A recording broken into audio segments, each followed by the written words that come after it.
you everyone who took the time out of your busy schedule to be with us today. We are very, very excited to be talking to you all. AI has been around, and this topic has been a huge point of discussion with the recent Esri's user conference. There has been a lot of innovation. There's a lot of hype. There's a lot of conversation about this. And I think this webinar is directly connected towards what is AI, what can we do, what type of options are available, and we have an exciting line of speakers with us. We have Julio Carrillo from Park Hill, who he's an AICP planner, but also been noteworthy in working at the national APA body, coming up with a lot of planning toolbox that connects AI with city planners. And of course, we have Chase Fisher from Esri. He's a solution engineer team lead with a local government and who have been working diligently behind the scenes with Esri to see what type of AI tools are already in action and talk about the direction that Esri has taken. So without further ado, I would like to welcome Julio and Chase and kick off the webinar. Thank you, Suhag. I'm Julio Carrillo. Thank you. I'm super excited. I hope you are too, to see this worlds of tech and community planning. How these worlds are really rapidly shifting to find more synergies in between. We'll be talking today a little bit about how AI solutions, like Suhag mentioned, can shape the future of our profession. But I like to frame it the other way around, which is kind of like how we can, as planners, how we can shape the world of AI and planning. Before starting and before getting to know a little bit about me, I would like to pull out a poll question to start getting everything set up. I think you're going to see a poll window coming up on your end, and I want to ask you to tell us a little bit about your background, right? Just to understand a little bit of our audience here. So feel free to start completing that. Hopefully we see the results pretty soon.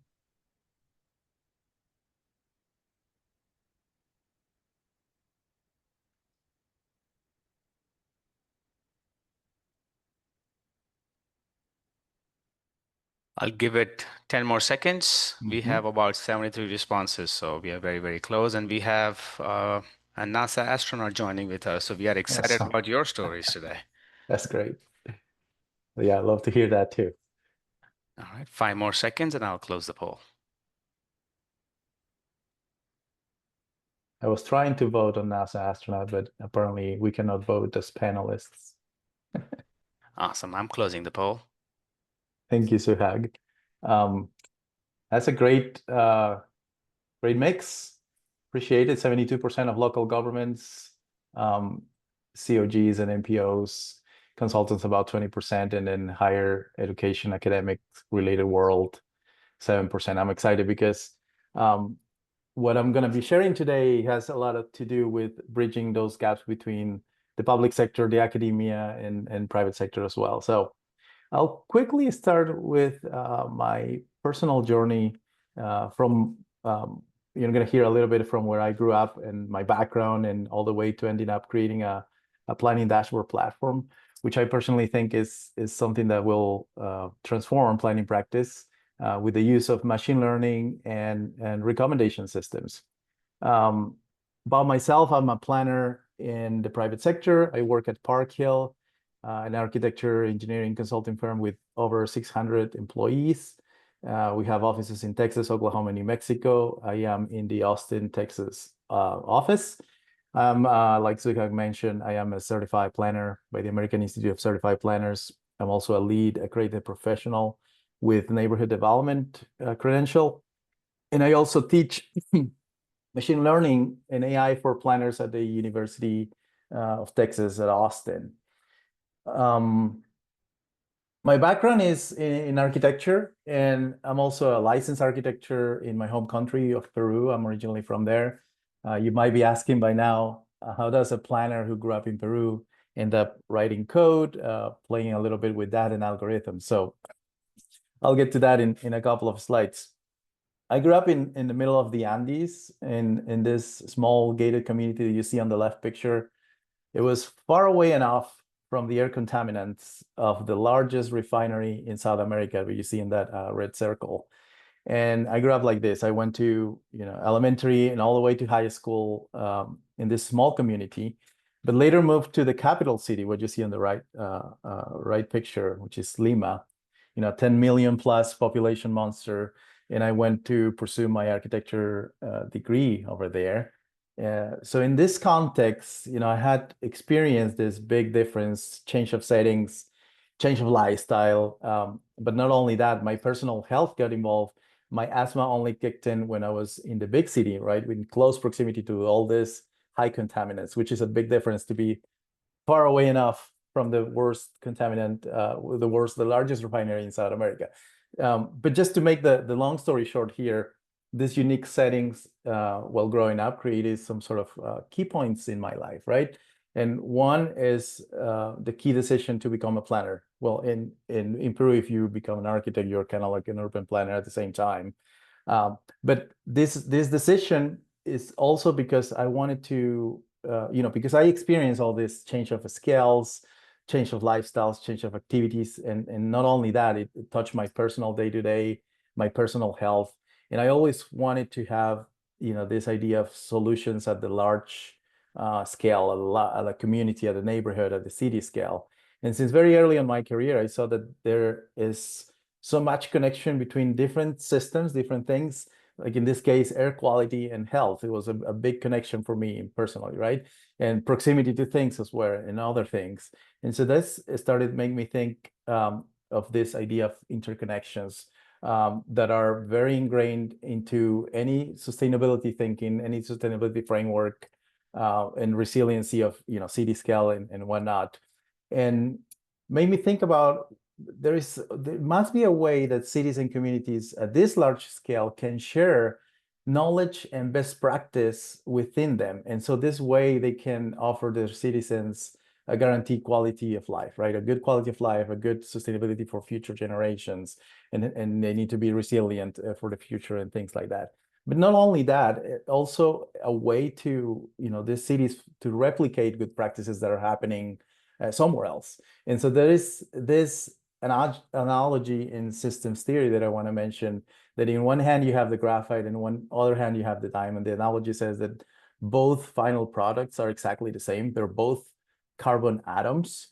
But the big difference is how those carbon atoms are holding hands together to create this final product. You can take that analogy to the city level, right? If you start thinking about systems, different things that connect to each other, if they're good, there is good connections and good synergies between those systems, you kind of have a diamond city versus a graphite city, right? Type of things. So this idea, this reflection, and going back to how a planner like me who grew up in Peru ended up coding things, started having my brain constantly thinking about data, right? How do we measure this interconnection? It's metrics of interconnectedness of systems.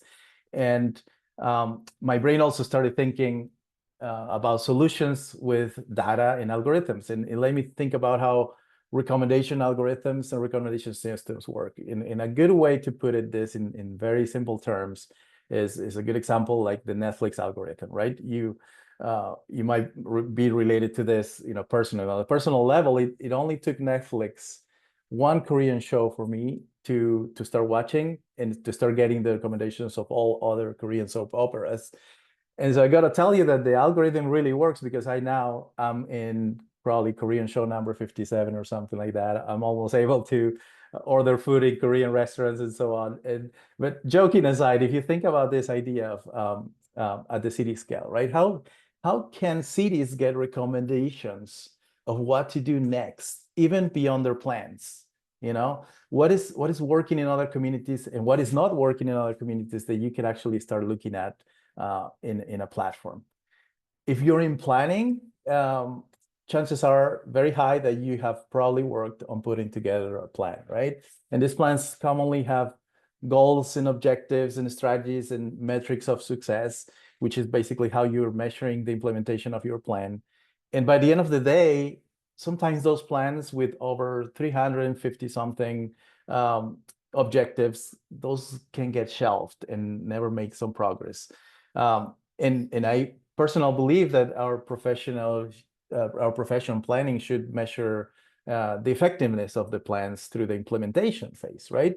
Not during the plan making phase. So what you see in this slide is a little bit of the idea behind of how our profession should be constantly trying to achieve those diamond states with rapid adaptation, intentionally operating after the plan phases.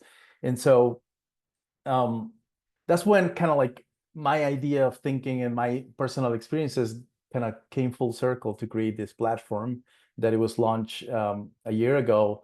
It is called right now it's called the Planning Challenge platform. And the word challenge is there very intentionally because I think we can succeed making this a challenge, something that is voluntary and free for communities, but also very important to mention that if you have a relevant AI solution that is put in place into the industry, into our realm, this should be built slowly and with those who own the domain knowledge, which is us as planners, to be utilizing it, because that is key for the two transformational efforts versus those technologies that are just kind of put in place in a disruptive way, right? This planning dashboard is all about that. Is a steady transformation of our profession in a very effective way. But going back to the idea of our profession operating in the after the plan phase, so more into the implementation phase, which is continuous monitoring and making record of successful strategies that work. In this dashboard platform, we anyone can go in there and start tracking success of how cities and communities are putting together their plans, objectives, and their goals. This is through continuous monitoring of success. And this slide shows an example of how we are tracking and how the tracking works. Communities know where they are today and where they want to be by a certain timeline. Year over year, they report how much closer to their goal they are, which is kind of the yellow line, what you see on the slide. And this yellow line could be above or below the blue bars, which is kind of like the expected yearly progress, right? And so, for example, downtown Midland, Texas, which is one of the communities that is starting to use this dashboard platform, they would like to increase 10% of their tree canopy in the downtown by 2030. So they have a goal, they have a deadline. And there are a few different ways they want to achieve this goal, but year over year, they will showcase how they're making that specific progress on that specific goal completion. But what's more exciting is what it can come in the future, which is when a city community is reporting constantly above that expected blue bar, whatever they're doing can get recommended to another similar city or community trying to achieve the same or a similar goal. This is the idea behind the whole dashboard is starting to get a recommendation system for many cities and communities. The platform is being used already by 11 communities. 2 of those are communities that I was involved in drafting a master plan. And this just tells me that the idea works for different type of communities and different scales, and all without exception are willing to share knowledge and best practices while utilizing it. The goals there are currently diverse. Some are tracking adoption of zero-emission vehicles. Vision Zero goals, a regional planning commission is trying to track a lot of their implementation of the 2030 regional transportation plan. City of Las Vegas, the first one utilizing this dashboard, is trying to measure progress on how much transit infrastructure is provided over the years for their population and so on. I heard from many of the users of the platform that they would love to see more cities, more communities using it to really embark in true collaboration. But not only that, I see the private sector benefiting from this. Consultants can go and check how some specific actions are more likely to work and show positively for some communities versus which ones are not working, right? Type of thing. One key aspect of the dashboard platform is how we like using or how we frame the whole thing with the SMART goals framework, which is, in my opinion, how planners should be drafting goals in general. This could be, a specific, measurable, actionable, realistic, and time-bound. And this platform helps all planners to think within that framework in mind. So I highly suggest, if you are a planning professional, to start using this platform for any goal tracking efforts. Before finishing up my presentation, I want to mention something that is really, really exciting about this. The challenge is starting to take momentum. I mentioned that I really like the challenge word. The challenge word, I think it involves the idea of healthy competition, right? But also is for true collaboration between cities and communities. The actual challenge is going to be simple. It's going to be to voluntarily track and monitor progress on goals achievement, basically. Whether these are goals on the transportation plan or Vision Zero plan, Parks Master Plan, a downtown master plan, or higher ed campus master plan, or school district facilities plan, any type of plan or any type of goal will add value to our profession if we start using the platform widely. APA Texas will be leading the charge nationally because we'll have a special session in this October in this conference with me, myself, and the president of APA Texas, Fred Lopez, and a few more participants representing leadership at the APA Texas State Chapter Conference. So we will make an official launch of this planning, the APA Texas Planning Challenge program, which will include an internship fund, this idea of connecting the private sector, academia and public sector will be strong there. And the program is more than using just the dashboard, right? It's about a true shaping of the future of the planning profession. So we're intentionally linking the worlds of tech here with urban data science and traditional planning practice. I'm going to leave there with this slide and my personal information with one final thought that I want to reiterate. I like mentioning this to my students at UT Austin. It's not about how AI will transform practice. It's about how planners, we can feed and reshape the world of AI solutions, hence transforming our profession. So feel free to contact me, be part of the planning challenge if you want to, but also if you want to explore the dashboard platform, I can help you going through the steps on creating your account and start contributing to it. If you feel inspired, want to participate, we can coordinate on pre-launch leadership activities with or your city if you're in Texas, right? Before this APA Texas conference in October.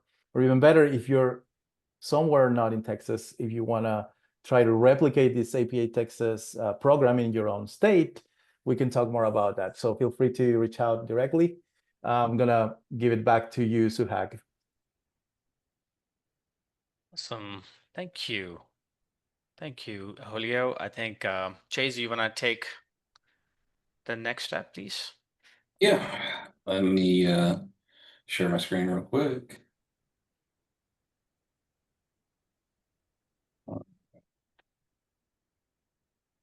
Do a little bit of housekeeping here. Get some stuff moved around on my screen. It's always fun when you have 10 different things going on here. So before I get started, and even as I'm introducing myself, let's go ahead and launch another poll here. I just want to ask the crowd, is your organization ready to implement artificial intelligence today? So should have, yep, there we go. It just popped up. Just how you feel about it. I know it's kind of a broad topic, but as you guys are filling that out, I'll kind of, introduce myself, let you know who I am. So I'm Chase Fisher. I'm Solution Engineer Team Lead with Esri. I've been in Esri for almost 6 years. I've been in GIS for almost 20. Suhag and me met at the user conference. I had a session that was the simplification of artificial intelligence for state and local government, and about 600 people in that conference. And I think, the reason I'm here today is just kind of show you where Esri's at in AI, and then help you understand that story, and then how we'll tie it all together with Suhag at the end, showing, extending on what Julio showed and showing more use of artificial intelligence. Looks like we got it back. Oh, interesting. Okay, so 41% says you're ready. That is a nice poll there. I like where those numbers are. I do have a lot to cover, so like I said, put questions in the chat. I'll put a Q&A at the end, but I'm gonna just level set and let you know where we are currently at Esri. So ArcGIS, the geospatial AI platform. So this has changed. The story's evolving. Back in 2024, I mean, just last year, we were saying we were infusing AI in our tech. If you fast forward to today, 1 year later, We have multiple teams that have been created at Esri, and AI is more central than ever to ArcGIS. It's now simply becoming a geospatial AI platform. More assistance, services, and extensibility being added all the time.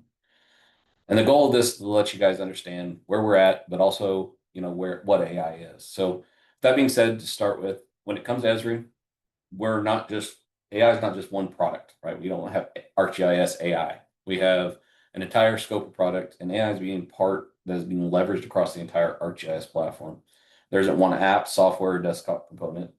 We're using artificial intelligence, machine learning, and deep learning across the entire platform to enrich your GIS, improve your capabilities, and much important is the efficiencies.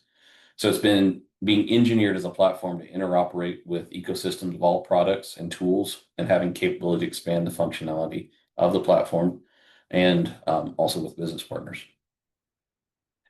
So to simplify this, I want to go through this slide right here. This is basically, I want to introduce you guys to a few terms. A lot of people constantly say AI, but they don't really understand that that is an umbrella, right? So let's go down through these. The biggest outside circle here, the all-encompassing umbrella. A lot of people just throw this term around as artificial intelligence or AI. So that is the simulation of human level intelligence in machines. It's enabling them to learn, solve problems, make decisions. It's the idea of achieving human level intelligence. A subset inside, that's machine learning. This is an application of AI. It allows machines to learn without specifically being programmed to extract knowledge from data through methods like decision trees or linear regression. Inside that, we got deep learning. This is a type of machine learning based on artificial neural networks. So this is multiple layers that progressively extract higher features from raw input, can be used in more advanced methods, and can help solve complex issues across large data volumes and focus on analysis or pattern recognition. One of the most powerful is generative AI. This is a subset of deep learning. It can create new data, text, images, videos, audio, 3D models. These models learn patterns and extract existing data and use this knowledge to generate new and possibly unique outputs. Another thing that's really extending the use of AI is large language models, or LLMs. These are trained on massive volumes of data, millions of gigabytes of text from the internet, to understand and generate natural language. Subset in that is conversational AI. So this is a type of AI that can simulate human conversation. It's made possible by natural language processing, or NLP, and it's a field of AI that allows computers to understand and process human language. So fields like computer vision and NLP are greatly advancing the effectiveness, wow, I can't talk there, of AI to solve problems. So why is this important? Why is AI and GIS a powerful combination? Well, we're unleashing the geospatial intelligence, gain insight from massive data sets at speeds incapable by human workflows, identify trends and patterns, make predictions, automate workflows of digitization and data extraction, again at superhuman speeds, and ultimately scaling the accessibility of GIS to everyone, regardless of their GIS education and or skills. And our platform is designed in this way. It's now a geospatial AI platform architecture. So on this slide, I want to show you how ArcGIS is a well-architected geospatial AI platform. In the client tier, you can see some of these clients here that are being enabled with AI assistance. Below that, we have the AI services tier. And then in there, through the REST API, a GeoAI framework for various models deployed for your training and inferencing workflows. New AI skills framework. This is where you can apply skills like semantic search skills for assisting you in mapping and analytic workflows, code generators, arcade scripts, and even app generators. And all of these call into your data and tools, ensuring security, group sharing, organizational settings are all honored, just as you would expect. And in addition, using large language models in a secure manner, all designed with the right guardrails in place. This framework is being designed for developers and partners and system integrators. So furthermore, this addition to what you can already do by way of building and training and deploying GeoAI models, later this year, you will also be able to build your own custom skills or custom app experiences. Now that was a lot. Let's kind of break that down to using the AI framework. We can either apply these tasks through processing tools or through assistance. So processing tools, we call that GeoAI. And this is how we apply the tech. And again, this is a very, very high level. There's a lot more deeper into this, but due to time constraints, I'm kind of just going through it really quick. But at a high level, GeoAI, mainly in local governments and around the world, they're tools or models designed to do feature extraction, analytics, automate tasks that used to take a long time. If anybody's in GIS and in local government, I know I can't get a show of hands, but I know there's a lot of people that spent time in the trenches digitizing things like building footprints, literally drawing boxes around the buildings. We've made machine learning workflows and pre-trained models that are now available for you to use. We call these pre-trained models DLPKs, or deep learning packets, and there's a lot of them already out there in the Living Atlas. One of the most favorite ones, and I'll show you here in a minute, is TextSam. This is extending upon the DLPK and using large language models as well. But first, let's show you a simple DLPK utilization inside of ArcGIS Pro. So inside of ArcGIS Pro here, we're looking at a subdivision in a city. And basically, let's say we want to do building footprint extraction. So going into the geoprocessing window here, we can find detect objects using deep learning, point to the raster input, give it an output, and then look for the model. You can search the Living Atlas for DLPK, or deep learning packets. You can download these. You can actually train on them. You can iterate on them, improve them on your imagery. But if in this case, we're just going to run it from the Living Atlas for this very small subset. So clicking on one, and you can see things. There's trees, solar panels, pools, so on and so forth. The definition and the arguments automatically populate, and then you hit run. So once that's ran, in an effort to save time, this is what you get. These are the inference buildings. And I got a business or a partner that used to say, well, they look a little smushy. We also have the geoprocessing tools that we can utilize in this aspect to just bring right angles to these footprints.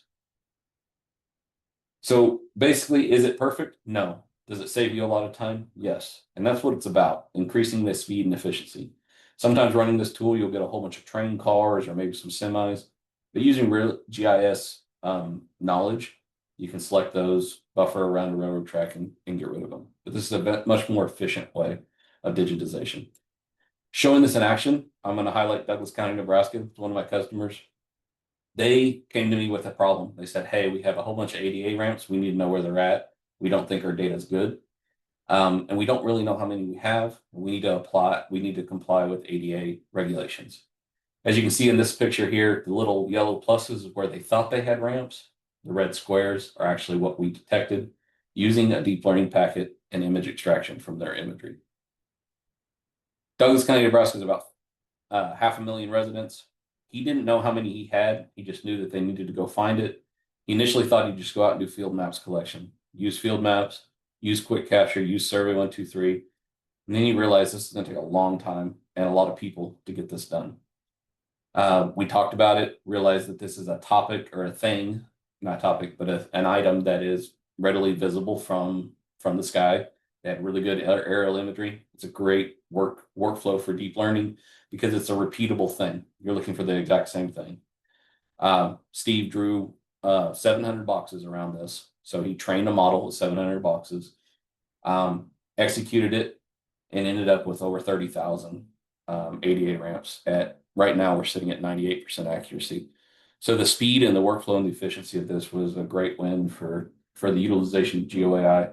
And there are certain capabilities and things to understand, like not everything is a deep learning workflow or an AI feature extraction workflow, because it did take 700 samples to create this model. If you have less than 700 things to collect, it may not be a workflow for you. However, if you're doing this repetitively over time, maybe it could save you time in the future. So I want to show and highlight basically a merger of deep learning packets and large language models using a deep learning packet called SAM, or the Segment Anything model. So this is a meta model, and it's meant for segmenting objects in imagery. Inside of this Segment Anything model, we can use it to do things like agricultural land parcels. We've used it for center pivot irrigation farms, yachts, cargo ships, lots of different things, but it literally segments anything in an image. So without some constraints, it can be pretty cloudy and pretty cumbersome. So this is where Esri got together with Meta and our programmers, and we try to figure out like how do we, I don't know if we got together with Meta, but we looked at their Meta model and we came up with something called TextSAM. So this is applying both the deep learning packets, the machine learning, natural language progression, large language models, all together in one application. So technically, all you do is point it to the image, define the output, and text prompt what you're looking for. In this case, trailer homes. Since the Segment Anything model and these models are being trained on everything in the internet, this is a very vast thing. I've seen it been done for, search for red cars, search for tanks. It's basically as much as endless as you could think. Is it perfect? No. But again, this is another process for extraction that eliminates the workflow of just drawing boxes around everything everywhere and gets you outputs like this. So TextSAM is definitely something to look into. So moving out from the feature extraction aspect, let's talk about assistance and what that actually means. So in ArcGIS, we have many assistants already in preview, some in beta. These are getting baked into a lot of things. These are trying to simplify the task of using the technology or answering questions that you want to answer about your data. These assistants using natural language models can do things like help you change a label on a data set. So I'm going to show you here, this is a web map, and you can see that it's labeling a field based on the park. Well, in this case, it's national parks, and every national park has the finish of national park on it. Making a map, this is kind of overkill, and it clouds it up. So before, you would have to go in and you'd have to create an expression using Arcade. Not everybody is a great Arcade wizard. So here's the new expression box. You can see where it's showing right now the expression for labeling this feature and park. And here's where you go through and you'd find the function. Again, you'd have to have some type of knowledge here or be really good at Googling to try to figure out where this is at.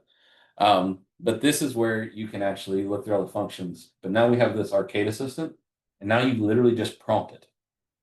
So let's say, show the park's name, removing the phrase national park, and hit go. We now have the code.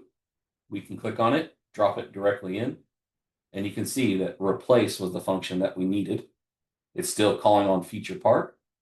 It's searching for the word national park, and then it's submitting a blank bracket in replacement of national parks. And as you can see, it is effective. Now that we can really extend this, let's go calculate the total number of visitors between 2014 and 2024. If more than 30 million, show the park's name, removing national parks. Add a number of visitors rounded to the closest million in new line. Otherwise, don't show anything. So you can see, you can literally ask it for what you're wanting, and it can potentially come up with it. So you can see here, we can look at this. It literally created a variable. It found the field where the visitors were. It created another variable for park name, gave it the code for replacements. It also gave the visitors in millions, round us to the nearest million. And then another variable down at the bottom that says, park name plus text formatting on a new line, plus visitors in millions, and only do this if it's less than 30 or more than 30 million. So looking at that, we can go ahead and run this and see the results. So not everybody has to be a Arcade wizard anymore. The simplest version of this is Business Analyst. Business Analyst is a great tool, and Business Analyst, we are running tools and scripts on data that we curate. So for all these assistants to work well, just understand that it's imperative that your data is clean, your metadata is clear, your fields in your data are as close to natural language as possible, so that when you prompt it using natural language, it knows where to look for. That's the main message I will show you when it comes to these assistants. But it simplifies the utilization. So people without big, GIS knowledge can use things like Business Analyst to create a map in seconds. Literally just click what you want, type in what you want, and hit generate. Additionally, in preview, we're working this in survey 123. Quickly draft and design surveys. Being able to prompt it to say, create a fire hydrant inspection form, or create a survey for residents to report property damage, and also translate surveys into other languages. This is all coming down the pipe. And to put that all into context or framework, you understand this is our release plan. We're building this into a lot of different things, trying to simplify the complex tasks inside of GIS or inside of apps to simplify how this works. And you'll see a little bit of this in Suhag's presentation on how generative AI and assistants can actually be utilized directly in planning. Last thing I want to leave you guys with is trusted AI. It's a statement and something that we Kate Foundation, trust.arcgis.com is our framework, our website for all of this. This is where all the GIOs that I know love to come in and understand exactly where we're at. And it's pretty simple to break it down. We break it down into two main things. Transparency. So by nature, we want transparency and foundation so that you understand how you can trust this technology, how you understand the aspects of it. And we have models, cards, and the website in general that explain everything about transparency. So it's clear, do you understand what the models are and how they're used? And secondly, choice. None of this is going to be forced on you. Everything is opt-in, empowering the users to have control when and how AI is used amongst the organization. Now for the exciting stuff, I'm going to pass it off to Suhag so he can show you this in action in planning. Thank you so very much. What a powerful presentation, Chase. I think the trust.arcgis.com, even I did not know about that. So I really appreciate you sharing with me. Okay. I want to make sure that you can see my screen. Can you give me a thumbs up just to make sure? See your notes page. Notes page. Okay. So let me Swap set. Yeah, okay. swap. What about that? Are we good? Yep, you're good. Thank you so much. I appreciate it. Well, we heard from Julio on what the national APA and a lot of state chapters are working towards how to bring in the planning dashboard and how AI could play a role to fuel that dashboard. We heard from Julio what Esri has been up to for the most part of 2025 and how they are taking this complex problem of AI and how to integrate that with our local government or state government context. And us from ViewPro side, we are consultants who are trained as a planner, but we are thinking more like a GIS analyst and trying to figure out how can we bridge the gap between Esri as a technology provider, but also listening from our customers, which is primarily state and local government, and they have a set of problems, they have a set of concerns, and how can we bridge that gap? And more we started thinking about it. We came up with the idea, and I don't know, many of you may have looked into this blog that we started out about a couple of weeks ago about Tesla versus Toyota approach. And allow me to expand a couple of minutes here. When Tesla came in about 4 or 5 years ago, hot and heavy, they said that future of electric car is now. You are missing out the boat. Millions of consumers started joining the bandwagon, including myself. There's nothing wrong with the car. But what Toyota was saying, we should go slow. We should infuse the technology slowly. We have this great hybrid model where you can drive daily 50, 60, 80 miles, and then you can go from here to New York City. There is a lot of dependability. We have years and decades of building great cars. 4 or 5 years later, now the consumer is creating a pushback because there was a shiny tool. Yes, Tesla helped create the faster innovation in the marketplace, but also consumer wanted something different. And they felt eventually that maybe going slow and steady and making minor modification, carefully constructed modification in the lifestyle would have been a great approach.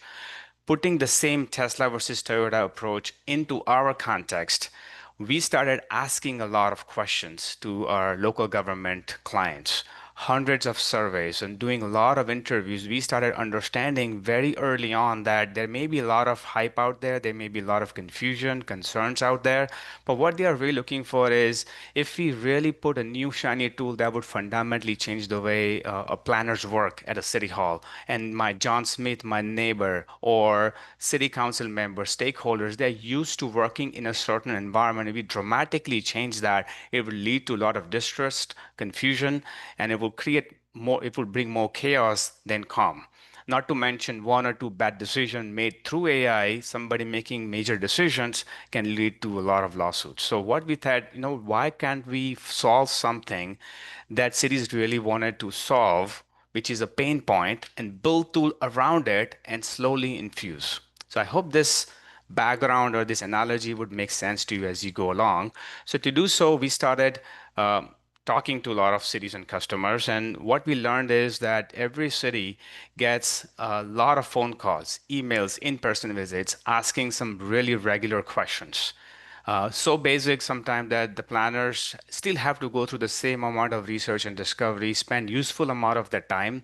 And I'm sure many of you here who have tuned in might relate to this, that there are some cities have dedicated on-call planners just to answer some of those basic questions. There are cities who are having explosion of growth. All they really do half a day is responding to various development queries. And we at ViewPro, we thought, how about we tap into this problem that they really have? And how about we solve using the generative AI technology and let AI handle some of those queries? So we introduced a new tool, which I'm going to share now. Okay. Let me know if you're able to see City of Maryville homepage. If you can give me thumbs up really quickly. Okay. Awesome. So you can see City of Maryville, right? Hold your Chase if you can. All Yep. right. Awesome. So what we did was we created an AI tool dedicated for city planners or the planning department. So we came up with a concept here called City of Mayorville. Every city has a website and they have a dedicated departments page, which is the community development or planning department or what have you. And we wanted to build an AI agent where every user, every resident is technically used to going there. So we want to meet customers where they're already going, not changing the fundamental behavior. And now when you click on this icon, it gives you a couple of options for you. We have taught the AI model, and you can actually speak with them, and actually y'all can actually make a call today and make a phone call to an AI agent. But for demonstration purpose today, I'm going to showcase the other option, which is a chat portion. And I'm gonna give you a live demonstration, so hopefully everything works out good. But let me give you an idea. Let's say I know Chase, you live in Midwest, right? Relatively a smaller town. So I'm going to use Chase as an example. That imagine Chase has a 2-acre property. He lives at the edge of the town. He's not really a planner. He has got nothing to do with it. He has never had any experience working with cities to figure it out, but he wants to build a bed and breakfast at his property. And he happens to go to the city's website and found this icon, and he's trying to figure things out. It's 7 p.m., sitting with his wife on a couch sipping a wine. And the conversation may go something like this. So it's asking you for your name. Say, my name is Chase Fisher. And basically, it's going to lead you in the direction where we are specifically only answering 5 questions. The reason is, again, going back to the hybrid approach, we want to go slow, we want to learn from the behavior. So if we start answering all kinds of questions and going to the wide world of ChatGPT and OpenAI, we lead to a lot more confusion and more inaccurate answers. Instead, we said, okay, how about we only answer the questions they want to be answered? And that came directly from the surveys. So Chase wants to know whether am I in the city limit. I can type it up, or I can just use one of those prompt, and based on the address that you provide, it's going to go back to the very same GIS data set that has been put together underneath. So the processes and where the AI is learning from does not change. The GIS team, the planners are used to looking at the same parcel database, and he can quickly find out this is within the city limit. Of course, he can go on and say what type of zone does that fall under, and it will start creating answers for you. It can create a great property summary report. And these reports are a PDF report that is automatically creating. We are giving you enough disclaimers saying reach out to the city staff before making any major development decisions.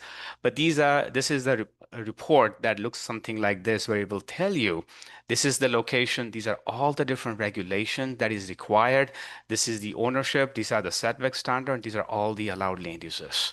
Something that any developer, potential developer, or aspirant would like to have it. Now, let's just say that I want to build bed and breakfast, right? So I want to go in there and I can simply click in, I want to build bed and breakfast, right? And now it will say it went to the allowed land use table, which is right here. And here it figured out from the allowed land use table behind the scenes and gave you the answer that yes, this can be built. If I want to build something else, let's say a convention center, it is going to go back and figure it out if it can be built. If I want to say a medical shop, it may or may not find it, right? So idea is it's going to give you the answer based on the real world data that has been provided behind the scenes. Right? I can go on and on, but the idea is very, very simple. We want to figure out a way to help the city planners get the time back so that they can focus more on the planning functions rather than answering some of the simple questions that can very well be handled by an AI agent. I want to go back to my slide again. Hold on, stop sharing. Okay. So while I am working on one of the questions I wanted to ask you. I want to create this audio file that you how the conversation would go if you really chat with it.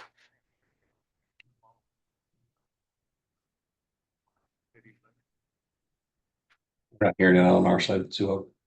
So you can't hear the audio, right? Okay, fine. That's fine. Totally okay.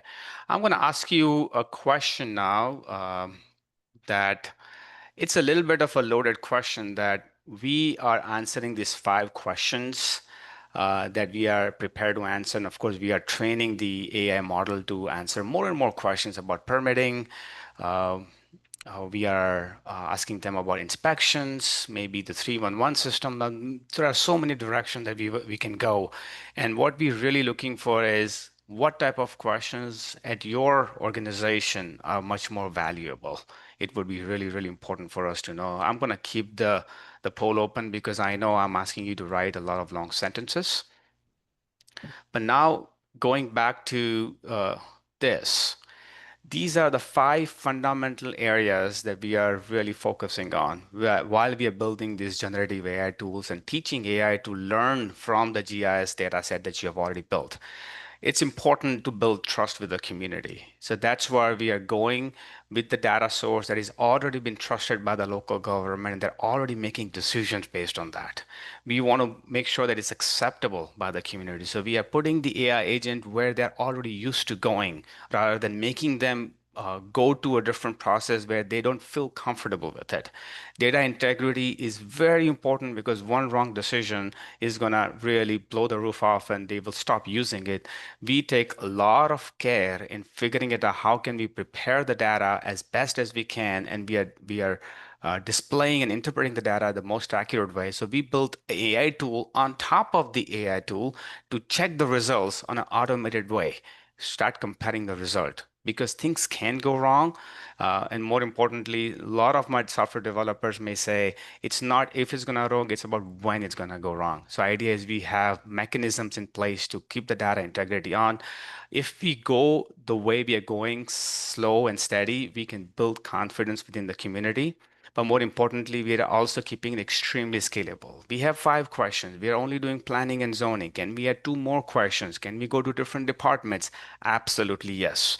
What we are trying to do is in the phase 1, working with any city, what you saw is more like a phase 1 where we go through the building trust process, get them to comfortable with it. In the second phase, we are learning from all the users, all the behavior, and we can introduce new features to it, maybe add more questions that we can answer. But more importantly, at the end, once we have perfected that and we have built the trust, we have moved forward with solving other puzzles, we can go citywide and really create that shiny tool that genuinely solves the problem that we have. Right? I think we are running against the time, but the benefits that we are trying to solve is maybe reduction of up to 40 to 70% call. Our first goal is about 20% of the call that we want to do it. We want to provide service 24/7. We can create better engagement, but also giving the time back to the city planners.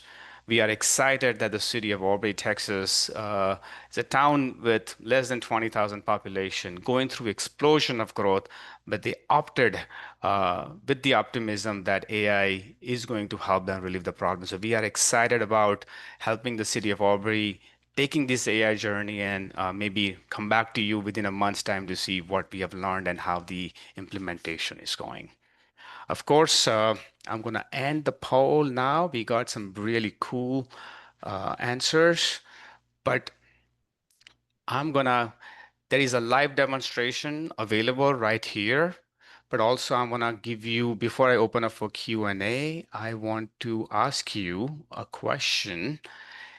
If you have specific question, because we all have a very different type of a story to tell, different content, and you may have organizationally different question specifically directed to it, please feel free to reach out to any one of us and we will be happy to get in touch with you offline as well.